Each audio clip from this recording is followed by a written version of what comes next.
എൻ്റെ ഗുരുക്കന്മാര് ജ്യോതിശാസ്ത്രത്തിലും മറ്റു ശാസ്ത്രങ്ങളിലും വിശ്വസിക്കുന്ന പ്രിയപ്പെട്ട നാട്ടുകാരെ, ജ്യോതിഷ പണ്ഡിതന്മാര്, ഞാനിന്നിവിടെ പറയാൻ പോകുന്നത് വിശാഖ നക്ഷത്രത്തിന്റെ ഗുണദോഷങ്ങളെ പറ്റിയാണ്. വിശാഖ നക്ഷത്രത്തിന് 2 കൂറുകളുണ്ട്. ആദ്യ മുക്കാല് തുലാക്കൂറും അവസാനത്തെ കൂറ് വൃശ്ചികക്കൂറുമാണ്. തുലാക്കൂറിന്റെ അധിപൻ ശുക്രനാകുന്നു, വൃശ്ചികക്കൂറിന്റെ അധിപൻ ചൊവ്വയുമാകുന്നു. അപ്പോൾ വൃശ്ചികം കൂറുകാർക്ക് ചൊവ്വയുടെ ആധിക്യം ഉള്ളത് കൊണ്ട് അവർക്ക് യൂണിഫോമിട്ടുള്ള ജോലികൾ ചെയ്യുവാനും അതിൽ നിന്ന് ധനസമ്പാദ്യത്തിനും സാങ്കേതിക വിദ്യകൾ പലതും പഠിക്കുവാനുള്ള യോഗഭാഗ്യങ്ങൾ അനുഭവമാകുന്നു.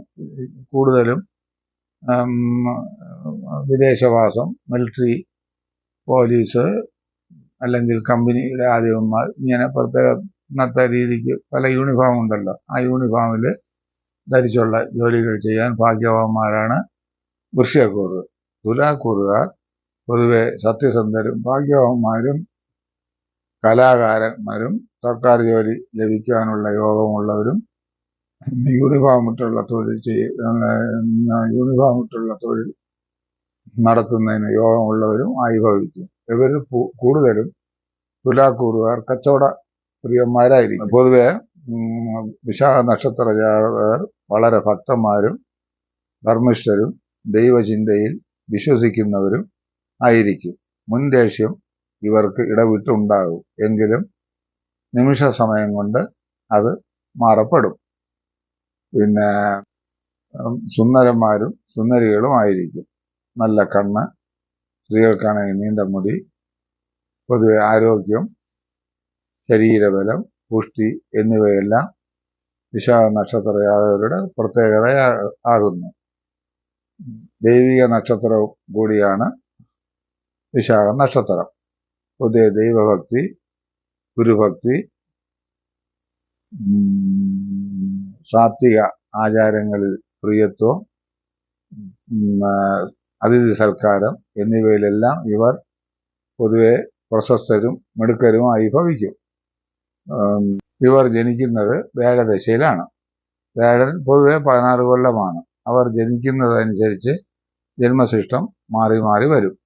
എങ്കിലും നമുക്ക് ഏതാണ്ട് 9 കൊല്ലം വ്യാഴദശ സ്വീകരിക്കാം.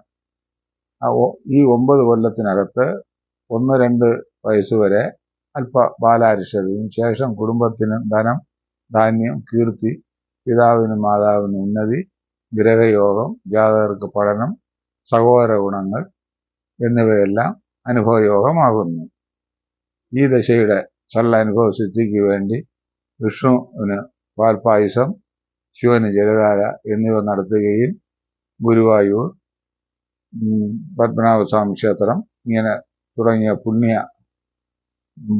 ക്ഷേത്രങ്ങൾ, വിഷ്ണു ക്ഷേത്രങ്ങൾ ദർശിക്കുന്നത് ഇവർക്കും രക്ഷകർത്താക്കൾക്കും ഒന്നായിരിക്കും. അടുത്ത് ശനിദശ 19 കൊല്ലം. ശനി പൊതുവെ ഈ നക്ഷത്ര ജാതകർക്ക് അനുകൂലമായിട്ടാണ് കാണുന്നത്.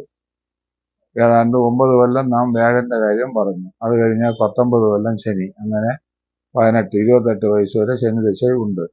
ശനിദശയുടെ പ്രാരംഭ കാലഘട്ടത്തിൽ ദോഷവും 17, 19, 23 കാലങ്ങളിൽ പഠന പൂർത്തീകരണങ്ങളും, സ്ത്രീകൾക്കാണെങ്കിൽ 23, 24 വിവാഹം നടക്കുകയുള്ളൂ. അല്ല എങ്കിൽ 27 വരെ ആകും. പുരുഷനാണെങ്കിൽ 22, 23 കാലങ്ങളിൽ സാങ്കേതിക വിദ്യകൾ, ഒപ്പം സ്ത്രീക്കും സാങ്കേതിക വിദ്യകൾ പഠിക്കുകയും അതിൽ തൊഴിൽ നേടുകയും, പുരുഷന് പിന്നീട് അല്പം സ്ഥാനമാറ്റങ്ങളും സ്ഥാനം മാറിയുള്ള പഠനങ്ങളും അനുഭവയോഗമാകുന്നു. തൽ ദശയിൽ പുരുഷന് 27 മുതൽ മാംഗല്യത്തിന് ഏറ്റവും ഉത്തമമാകുന്നു. അങ്ങനെ ഈ ദശയുടെ സല്ലനുഭവ സിദ്ധിക്ക് വേണ്ടി ശാസ്താവിന് നീരാഞ്ജനം, ഹനുമാന് വടമാല, ശിവക്ഷേത്ര ദർശനം എന്നിവ അനിവാര്യമാകുന്നു. അടുത്ത ദശ ബുധദശ. 17 കൊല്ലം. അപ്പോൾ 29ഉം 17ഉം 46 വയസ്സ് വരെ ഇവർക്ക് ബുധദശ കാണപ്പെടും. ബുധദശയിൽ ചിലർക്ക് പുതിയ ഉദ്യോഗങ്ങളും സൽഭാഗ്യങ്ങളും ഉണ്ടാകും. പ്രത്യേകിച്ച് വൃശ്ചികക്കൂറുകാർക്ക് 25, 27, 29 ഈ കാലഘട്ടങ്ങളിൽ പുതിയ തൊഴിലുകളും മെഡിക്കൽ ബന്ധമുള്ള പഠനമുള്ളവർക്ക് ആ സമയത്ത് പുതിയ പഠനത്തിനും യോഗം കാണപ്പെടുന്നു. 30, 35, 36, 40, 44, 45 ഈ കാലങ്ങളിൽ കുടുംബത്തിന് ഉന്നതിയും സഹോദരങ്ങൾക്ക് ഐശ്വര്യവും പിതൃമാതൃ സൗഭാഗ്യവും നല്ല സന്താനങ്ങൾ 29, 30, 34 കാലങ്ങളിൽ ജനിക്കുകയും അവരിൽ നിന്നുള്ള സൗഭാഗ്യങ്ങളും പോലും ഇവർക്ക് ലഭിച്ച് അങ്ങനെ കുടുംബജീവിതത്തിന് ഭദ്രത ഈ കാലഘട്ടത്തിൽ ഉണ്ടാകും. ഈ ദശയുടെ സല്ലനുഭവസിദ്ധിക്ക് വേണ്ടി ഹനുമാന് വടമാലയും വിഷ്ണുപ്രീതിയും ശിവന് ജലധാരയും നടത്തി കൊള്ളേണ്ടതാകുന്നു. അടുത്ത ദശ കേതുദശ 7 കൊല്ലം. കേതുദശയുടെ തുടക്കത്തിൽ അല്പ അരിഷ്ടതകൾ ഉണ്ടാകുമെങ്കിലും മധ്യത്തോടുകൂടി ഭാഗ്യങ്ങളും ഉണ്ടാകും. കേതുദശയിൽ ത്വക്ക് സംബന്ധമായ രോഗങ്ങളും അലർജി സംബന്ധമായ രോഗങ്ങളും ഇവർക്ക് ഉണ്ടാകും. പ്രത്യേകിച്ച് മണ്ണാർശാല, വെട്ടിക്കോട്, പാമ്പുമേക്കാവ്, ആമേട എന്നീ പുണ്യ നാഗക്ഷേത്രങ്ങളുടെ ദർശനം ഈ കാലഘട്ടങ്ങളിൽ ഇവർ നടത്തുന്നത് ഉത്തമം. അതുപോലെ തന്നെ കുടുംബദേവതയുടെ സാന്നിധ്യം കൂടെ ഈ കാലഘട്ടത്തിൽ വരുത്തുന്നത് ഏറ്റവും ഉത്തമമാകുന്നു. അത് കഴിഞ്ഞാൽ ശുക്രദശ 20 കൊല്ലം. ശുക്രദശ തുലാക്കൂറുകാർക്ക് രാശിനാഥനും കൂടെ ആയതുകൊണ്ട് പൊതുവെ ശുക്രദശാകാലം ഇവർക്കും വളരെ ഉത്തമമായിരിക്കും. അതേസമയത്ത് വൃശ്ചികക്കൂറുകാർക്കും നന്നായിരിക്കും. ശുക്രദശയിൽ സന്താനങ്ങൾക്ക് പുഷ്ടിയും പുത്രപൗത്രാദി സൗഖ്യവും നല്ല ഗ്രഹയോഗവും വാഹന മാനസ സൗഭാഗ്യവും പുതിയ ഗ്രഹം വയ്ക്കാനുള്ള യോഗവും ദശ അന്ത്യത്തിൽ വീട്ടിൽ ഇരുന്ന് പുതിയ തൊഴിലുകൾ ചെയ്യാനുള്ള യോഗഭാഗ്യങ്ങളും അനുഭവം അത്രേ. ഈ ദശയുടെ സല്ലാനുഭവ സിദ്ധിക്ക് വേണ്ടി ഗണപതി പ്രീതി, ശിവപ്രീതി, ദേവിപ്രീതി എന്നിവ നടത്തേണ്ടത് അത്യാവശ്യമാകുന്നു. ശേഷം ആദിത്യദശ 6 കൊല്ലം, പിന്നീട് ചന്ദ്രദശ 10 കൊല്ലം, പിന്നെ ചൊവ്വാദശ 7 കൊല്ലം. ഇവരുടെ വേദനക്ഷത്രം കാർത്തികയാകുന്നു. കാർത്തികയുമായി വിവാഹബന്ധങ്ങൾക്ക് പാടില്ല. അതുപോലെ തന്നെ സ്ത്രീകൾക്കാണെങ്കിൽ വിശാഖത്തിന്റെ 3, 5, 7 ഈ നക്ഷത്രങ്ങൾ കർത്തൃദോഷം ഉള്ളത് കൊണ്ട് വിവാഹത്തിന് ഉത്തമമല്ല.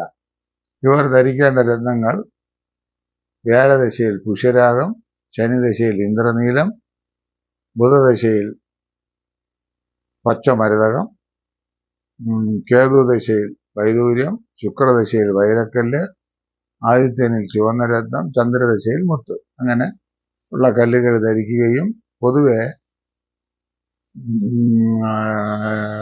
നവഗ്രഹ മോതിരം അണിയുന്നത് ഇവർക്ക് വളരെ ഉത്തമമായിരിക്കും.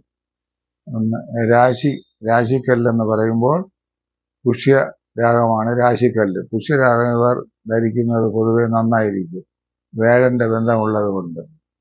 അങ്ങനെ ഇവർ വേഴദശയിൽ ജനിക്കുന്നത് കൊണ്ട് വിഷ്ണുപ്രീതി, അടുത്ത ദശയായ ശനി ദശയിൽ ജനിക്കുന്നതുകൊണ്ട് ശാസ്താപ്രീതി, ശിവപ്രീതി, അടുത്ത ദശയായ ബുധദശയിൽ ഹനുമാന് വടമാല, ശിവക്ഷേത്ര ദർശനം, അടുത്ത ദശയായ കേതുദശയിൽ സർപ്പങ്ങൾക്ക് പ്രീതി വരുത്തുക, ഗണപതി പ്രീതി വരുത്തുക, അടുത്ത ദശ ആയ ശുക്രദശയിൽ വിഷ്ണുപ്രീതി, ശിവപ്രീതി, ദേവിപ്രീതി, ഗണപതി പ്രീതി എന്നിവ വരുത്തുക. അത് കഴിഞ്ഞ് ആദിത്യദശയിൽ ശിവപ്രീതി, ചന്ദ്രദശയിൽ ദേവിപ്രീതി, ശിവപ്രീതിയും ചൊവ്വാദശയിൽ മൃഗപ്രീതിയും വരുത്തിക്കൊള്ളേണ്ടതാകുന്നു. ഇത്രയും പറഞ്ഞുകൊണ്ട് എൻ്റെ ഈ ചെറിയ വീഡിയോ തൽക്കാലം നിർത്തുന്നു. നാളെ വീണ്ടും കാണാം.